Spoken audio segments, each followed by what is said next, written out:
if AI can do the note taking and all that kind of stuff, then it becomes the role of the CSM in these conversations with customers to get the best stuff out of the conversation to feed the AI. Because the AI can only do the synthesis on the information it has. And so it's dependent on CSMs and these professionals to really know how to run those conversations in a very kind of value framework. Welcome to Insights Unlocked, an original podcast from User Testing, where we bring you candid conversations and stories with the thinkers, doers, and builders behind some of the most successful digital products and experiences in the world, from concept to execution. Welcome to the Insights Unlocked podcast. I'm Nathan Isaacs, Principal Content Marketing Manager at User Testing. And our guest today is Josh Schachter. Josh is the Senior Vice President of Strategy and Go-to-Market Development at Gainsight and host of the UnChurned podcast, where he digs into what's changing in customer success, especially as AI transforms how teams understand and keep customers. Welcome to the show, Josh. Thank you, Nathan. I'm excited to be here. Before we dive in, I'd love to start with your background. What drew you into the world of customer success? And can you tell us more about the work you're doing now? I didn't know what customer success was 5 years ago, 5.5 years ago. People think that that's hyperbole, like, oh, it's just kind of your origin story that you're making up, post-mortem. It's nope. Had no idea, never even heard of customer success 5.5 years ago. I built my career in product management. I've had some other startups, and then I was working with Boston Consulting Group with the digital ventures, like an internal incubator for their largest customers in product management, and taking companies from 0 to 1. And when you're taking companies, you're working for a consulting firm, working with Fortune 100, taking them from 0 to 1. You don't really know what customer success is because you're more in the innovation incubation stage. And I won't go through like the entire journey of my startup that we sold to Gainsight in the last summer, Update AI. But basically we followed the breadcrumb trail and we came across this thing called customer success. And we said, oh, wow, this group, like this is who we want to serve as our early beachhead. I'm a big fan of Jeffrey Moore Crossing the Chasm. And we saw lots of pain points that I'm happy to discuss and also a really tight community. And we said, okay, this is where we want to start. Well, I always love it when, startups and this is going to be my next question is about the book you're writing, but startup founders start out with this idea of who their audience might be or whatever. And then all of a sudden they discover who their true audience is. Right. And if you can do that, and then all of a sudden everything starts going forward. Right. And all that. As we're talking about what you do and, your startup and all that kind of stuff, I understand, and am I right or wrong about this? You are writing a book. Can you tell us more about that? I am writing a book. I wasn't expecting us to go into this. This is like, we're early days here, early innings. I'd say maybe we're in like the second to third, bottom of the second inning in writing this book. And it's around a concept I'm calling the relational founder. Founders who thrive by building exceptional relationships with all the different constituents that you think of when you think of building a startup. First and foremost, yourself. That's actually the one thing that I've learned in this process of talking to other luminary founders is like the importance of the relationship with yourself, with your co-founders, with your team, with your community, with your investors, and so on and so forth. And it's like little vignettes of talking to founders who have been very successful, of stories, what they've done to build those relationships. So we're excited about it. It's, I'm not here to give you compliments, but I will say that I'm here to take them. Yeah, you can get it. I'm not really my colleagues will tell you, I'm not a BSer. But what I noticed, I saw that post that you had gotten the domain for that and you're announcing that you were going to be working on that. And I was looking at the comments, and those comments, it's kind of proof that you are one of those relational sort of founders where you've developed relationships with other people, and it shows up in places like that on LinkedIn where people are making true comments and not just clicking a like button. So hats off to you for doing that. I won't take my hat off, Nathan. I'm bold. I know. I'm not asking. My hat's on. Oh, you I are was like, too. oh, as soon as it was coming out of my mouth, I was like, oh, no, he's wearing a hat and he may not take it off for me. And my hat's my billboard. This is my UnChurned billboard. We got to get you a podcast billboard for your, for your head. I went rogue a number of years ago and just had a T-shirt made up, and then got in trouble because I did it off of like Canva, their T-shirt program, and they didn't have the brand color, and my brand manager came down from the top rope on me and said, I got to do this. I was like, I just wanted one T-shirt for a conference or whatever. So. Yeah, no, but listen, thank you for the compliment. It's uncomfortable for us to take compliments, right? To listen to those out loud. But I'll take it because it's something I'm actually pretty passionate about, is building relationships. And you could argue that was kind of my super strength in Update AI. There was lots of noise, or there still is lots of noise. Can you imagine in the note-taking space? We consider ourselves conversational intelligence, fancy version of note-taking. Actually, I just found out this morning that Granola raised, I think, $125 million Series C at a $1.5 billion valuation from Sequoia, or Kleiner Perkins rather. But like the building the relationships and being in the community with that presence, with that LinkedIn stuff and everything it's not a moat, it's not defensible, but that was our way to rise above. And it's something that I actually took from my experience, my 5 years at BCG, because I observed all the managing directors and how they were able to orchestrate those deals and getting close to their buyers, the executives of these large companies. And it was all through relationship building. And so I said, okay, that's how we're going to cut through the noise here. So thank you for that compliment. Well,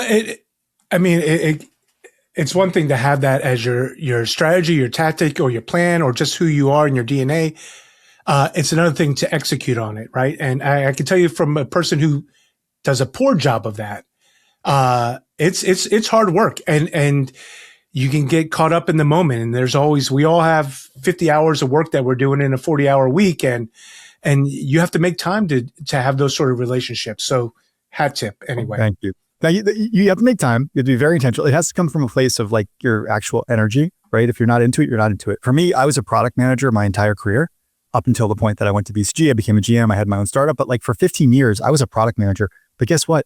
I was never like naturally inclined to be so technical, to sit down and to do like the QAing and like the acceptance criteria. And like my mind just never really worked that way.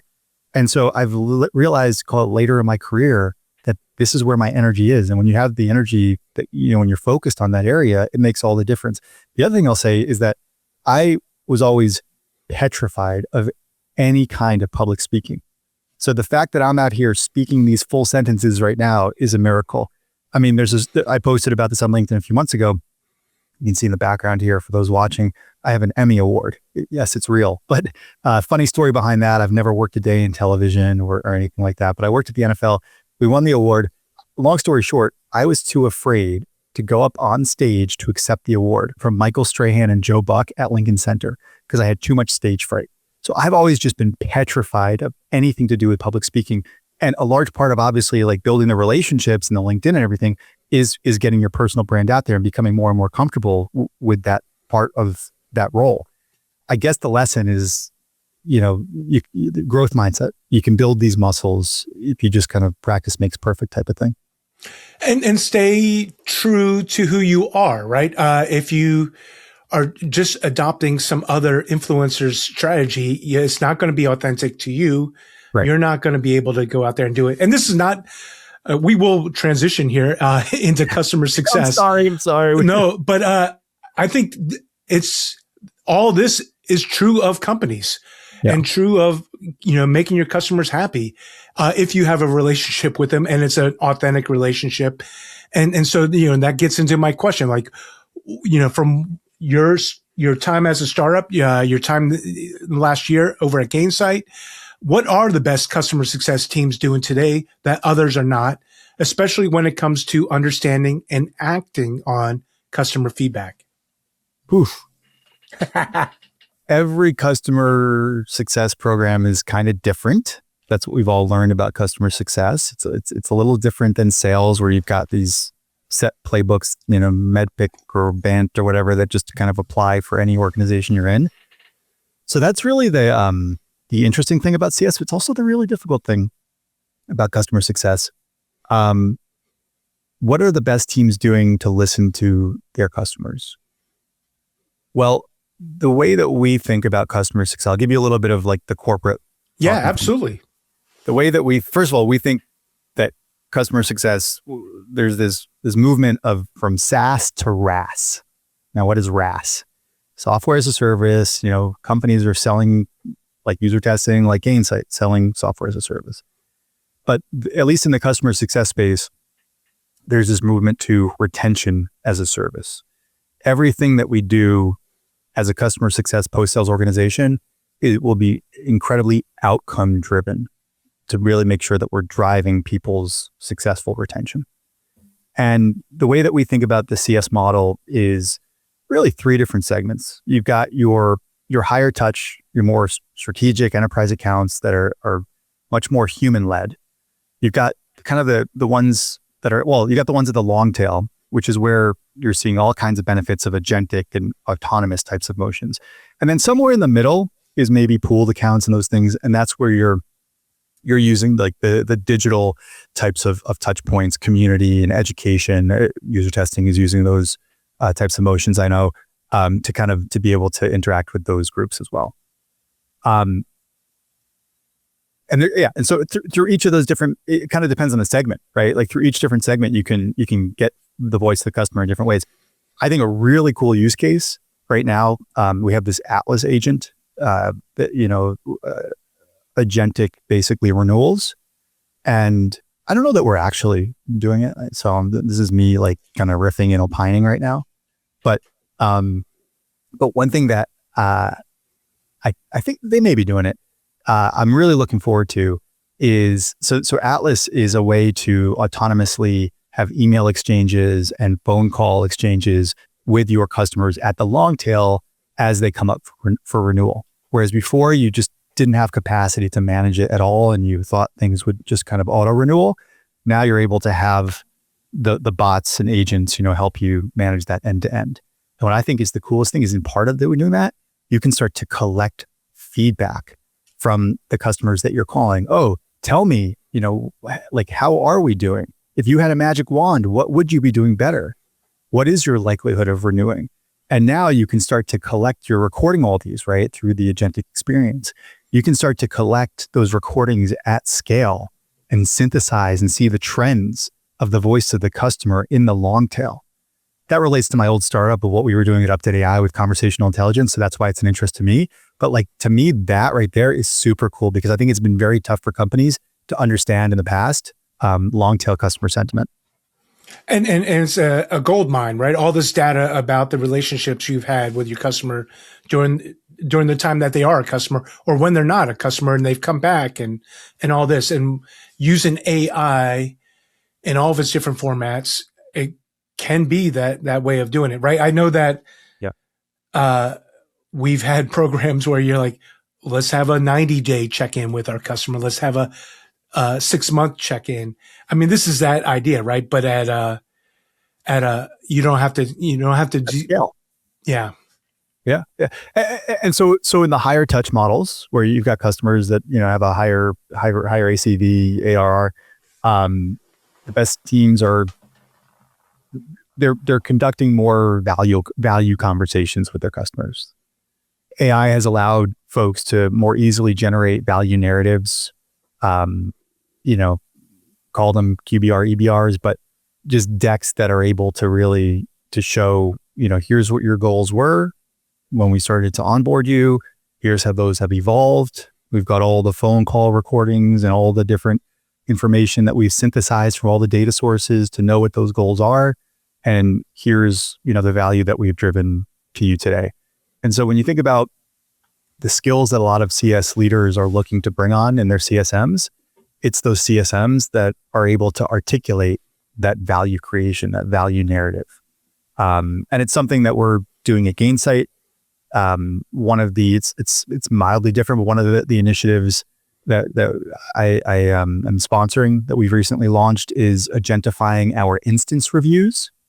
So when you think about, a platform that has lots of capabilities like Gainsight, over years, it's possible that there's like this instance drift, right? Like things, you've had lots of configurations and so we're now agentifying the ability for a CSM to go back to their account leaders or their accounts and say, here's a look at your account. Here's how it's configured. Here's the scope that you have entitlements to. Here's what you're using. Here's what you're not using. Here's the value you're deriving. Here's where you could be generating more value. That entire presentation, soup to nuts, is based on uploading, exporting and uploading a configuration file or usage file and just pressing go and getting that spit out to you. And then it's the matter of the CSM being able to orate that in front of the customer. You've talked about the process of building out that workflow here recently on LinkedIn and a couple posts on your newsletter, UnChurned newsletter. For the rest of the tech world, we're all being challenged to think about building agentic workflows or at least mapping these things out. And one of the things that I think you mentioned was like you had an idea and then there was a reality, like what we learned along the way. What advice do you have for other teams as they start doing this, whether they're in product or marketing or wherever it may be in the organization, as they start thinking about building out their agentic workflows? Oof. Okay. So there's so many different angles that we can go with here. We can talk about build versus buy if you want. I personally am an advocate of build and then ultimately figure out what you need to buy. I think if you, like, even within customer success, I talk to lots of leaders who have folks that are building different modules and whatnot. And you could say, oh, do you feel threatened by that they're trying to, Anthropic and all this, they're trying to take it out, take out these platforms, CSPs. No, I want these companies to be building those modular superpowers. Some of them will be off to the races and they'll continue to maintain on their own and iterate and improve on forever. But for the most part, there's going to be a certain point in which they're going to realize that they don't want to become the maintainers and iterators of this software. And so they're going to come back to us or to any SaaS company that's out there listening. And they're going to be more educated and informed buyers of our software. So I love to encourage people to go build and to learn by doing. As we've gone about that, so in the instance review project that I spoke about, a couple of things. We had the help, unbeknownst to us when we first started, the team I was working with, there had been another group at Gainsight that had been doing some heavy lifting of kind of clearing the way with access to data. So that basically to give us the foundation of what we needed for this thing. So make sure you've got the right data folks involved, right? Make sure you're at that IT level, working with that team, because that'll be the biggest hurdle. And that's kind of an obvious thing. Data hygiene is also something that you hear of all the time, right? So you have to have like the right data in to set the foundation. You've got to also create a blueprint for the workflow that you're trying to AIify or agentify. If you don't have that service design, right, that blueprint in place, you're not really going to know like what you're trying to improve or disrupt through agentification or where you're going. So we also encourage that. Yeah. And I think doing something like that, you'll find out maybe you don't need to create an agentic workflow, that you could just do just a good old fashioned automation. It's like actually writing down the process of what needs to happen, and the different steps and all that kind of stuff. That's also where the voice of the customer can come in too, because we just used to do this at BCG a lot, like a lot of design thinking and service blueprint designs. And so you'd lay out the workflows and the customer journey, and then you'd talk to customers and you would map out the highs and the lows of where are people feeling pain and where are they feeling good, red dots, green dots. And then from there, that's what you would try to solve for or amplify in the case of something. So just to get back to what you guys do and to your ethos, like that's where you overlay the voice of the customer onto those service designs. And then you can figure out which part of it you want to build. The next thing I'll say is, find the right folks within the organization, outside the IT guys that, can really kind of help clear the way. Find the right folks to work on as the kind of the ground troops of this, to create that groundswell engagement that ultimately you hope becomes contagious and spreads within the organization. And it's not necessarily who you think it might be that are those folks. It doesn't have to be the most technical person in the room. It's generally the people that have the most natural curiosity to learn, that are excited by this whole AI thing, as opposed to, of course, the folks that are a little bit more eerie of it. And so give those folks the bully pulpit, the stage, let them shine, showcase their work, try to clear their calendars as well. So we had one guy in our ops team, in our rev ops team, and I said to him, I was able basically to clear, he doesn't report into me, but I said, Steven, can we get your entire next week blocked out?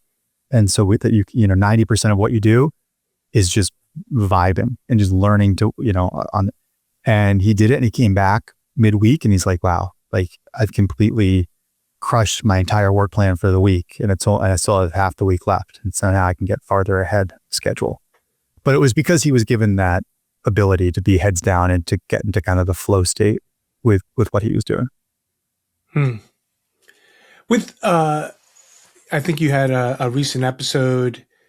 I hope this is the case, and I'm remembering correctly, where, and we're still talking about AI, but on the other side of the coin, where you have so many AI sort of businesses, and they talk about all their, we got so much ARR, but the customers are churning after their 3-month sign up. And I think you guys called it the what do you call it? The apocalypse or retention apocalypse. Yeah. What, in that sort of world where that's a real thing, what should customer teams be thinking about or doing or managing with the data to make sure that they can help move through all that and succeed? Yeah, there's a lot of companies out there that are experimenting with their AI enablement. I mean, even at Gainsight today, we're subscribed to multiple LLMs, and we're starting to consolidate. Is the point? And I think a lot of companies were like that. They're shiny object syndrome. It's all been so exciting of what you can do with AI, but now we're starting to get a little bit of like category confusion of like, okay, what's the difference between all these different tools? There's slight nuance, but not step function differences. And so I think we are in a world here where there is going to be more, I don't know if consolidation is the right word, but you're going to be choosing one. I guess it's consolidation. You're going to be choosing one out of all the different tools that you've been experimenting with for each of the different areas. And there's actually a VC who I admire very much. His name is Brett Queener. He's a managing director at Bonfire Ventures, and his thesis, and a little bit of our CEO, Chuck Ganapati, actually, they worked together at Salesforce. So it makes sense that they both come from this background of product marketing, which I know is your background as well. But Brett's thesis is that, a really important driver of retention and sales in this age is your product marketing. Because when all the products feel kind of similar and people have been experimenting and testing stuff out for 3 to 6 months, but now they're going to, cancel some subscriptions. It is, can you get the message of your value prop across effectively? And then of course it's the relationships. And then of course it's also the, efficacy of the product as well. Right. You've have these relationships. You've 180 plus or so episodes of UnChurned. What are the, what's the one belief, or what are the handful of like big ideas that all these guests have shared with you that kind of, there's some common ideas there, and what can you share with us? Like what have you learned after 180 episodes? I mean, CS leaders, they all have slightly different playbooks and operating systems, but they all think the same. They're all trying to figure out AI. Everybody in customer success, and I think across the board, feels like they're behind. The truth is that not many are. Only the people that are kind of really shying away from it. But the people who actually, it's one of those things like only the paranoid survive. So the people that are paranoid enough that they're behind probably aren't so far behind. We're all kind of in it together.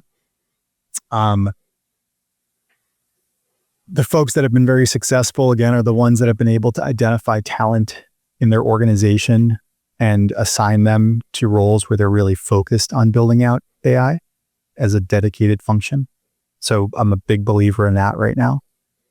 The folks that have been successful have also, they've led by example themselves at the leadership level. They're at Gainsight, I don't know, top 3 maybe AI users and most knowledgeable people at the company is our CEO, Chuck Kanapati.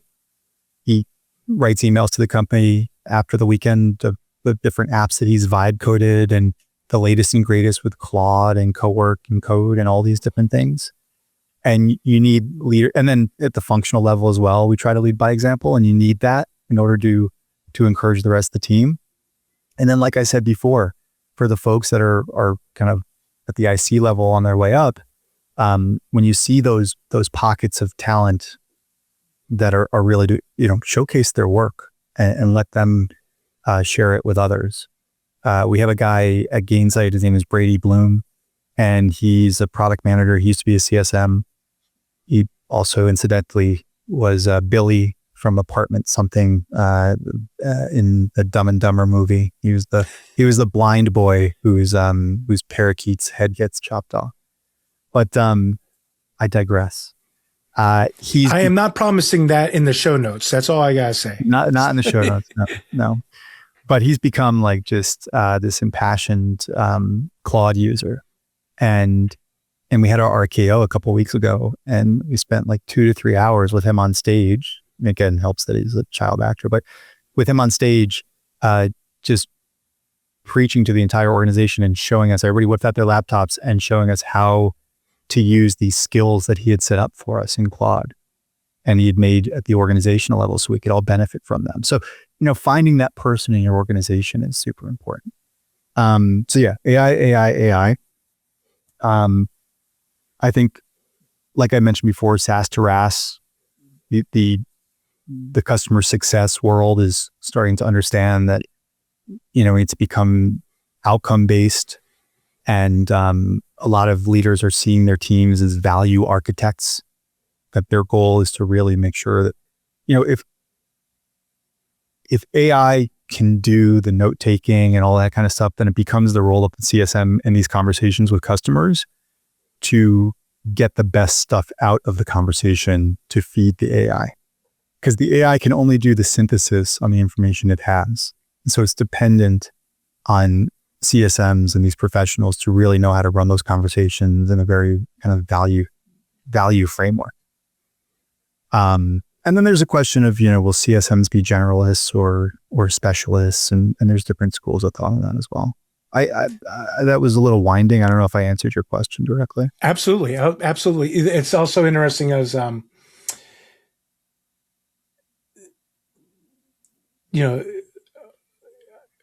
many years ago, I used to be a newspaper reporter, crime reporter. And it seems like every episode I'm bringing this up. And the thing is like, it was a certain skill set you had to do that really carries over into all this other stuff I've been doing ever since. And you're getting into, the AI is only good as you can give, the data you can give it, right? So don't ask, yes and no questions, ask open-ended questions, right? Dig deeper, ask follow-up questions. That's popped in my head as you were talking about, getting your CS, team to really deepen that relationship with customers. Yeah. I am, it's not just we can say, our retention levels not hitting our desired target and it's the CS team's fault, but it's not, right. It's everyone's, on this boat together and we're all kind of like have some responsibility. What's your advice for all those others, the people who listen to this podcast, designers, product leaders, UX researchers, what can they do to directly impact customer retention? What can they do? Well, sell products where the customer is a good fit for the product, not oversell. That's the foundation of it. Solve a real problem. Solve a real problem. There needs to be a connective tissue between customer success, their relationship with the customer, their ability to get feedback from the customer, to get feature requests from the customer, and then closing the loop on those feature requests. The relationship of the of CSM back to product, back to design, to prioritize based on what they're hearing. And then once those things are improved and are released, making sure that's communicated back to the customer, particularly with those that have asked for that improvement in the first place. That's an area where I see that's often dropped for good reason. It's a tough loop to close, but to the extent that your CS can stay really tethered to the product team, I think that that's always a good thing. I think then, and especially in I can fake a lot of things, but I can't fake being an engineer. But in this world where you can use Claude Code or something like that to spin out a fix, right? Your customers they're asking for the big things, but they're also asking for little things. And the little things may not have been valuable enough to spend resource time doing in the past, right? But now you can knock it out. You could get that knocked out in a sprint and then be able to kick it back and have that communication back with the CS team that they can share. Like, hey, we're working on this big thing. That's going to happen. But we also heard you and we knocked out this, we changed the color of a button or something like that, right? And able to do this. And so me as a customer, right? I think of all the technology platforms that Nathan Isaacs is a marketer, the recording platform we're using and stuff like that. When I see those little things, I feel like they're appreciating what my problems are on a day-to-day basis. Yeah. They're listening to you. Yeah. We just did a pilot with Notion for their note taker, and we had feedback. I had feedback from them specifically about some button that you press, and if that button had a drop down to give you. And then I look 2 weeks later, and lo and behold, the button now reflects the request that I made. Now they didn't close the loop and tell me that, but nonetheless, they listened to it, and so that was cool. Yeah, and I think that's also a key lesson there is closing the loop, right? Making sure, give the team a little snapshot. And you don't even have to write this. You can just have chat write it for you. Yeah. And say, hey, and pass it along to your team. So, Josh, I really appreciated your time today. How can people learn more about you, your thought leadership, and what you and the team are doing over there at Gainsight? Yeah, I appreciate it. We're doing some cool stuff.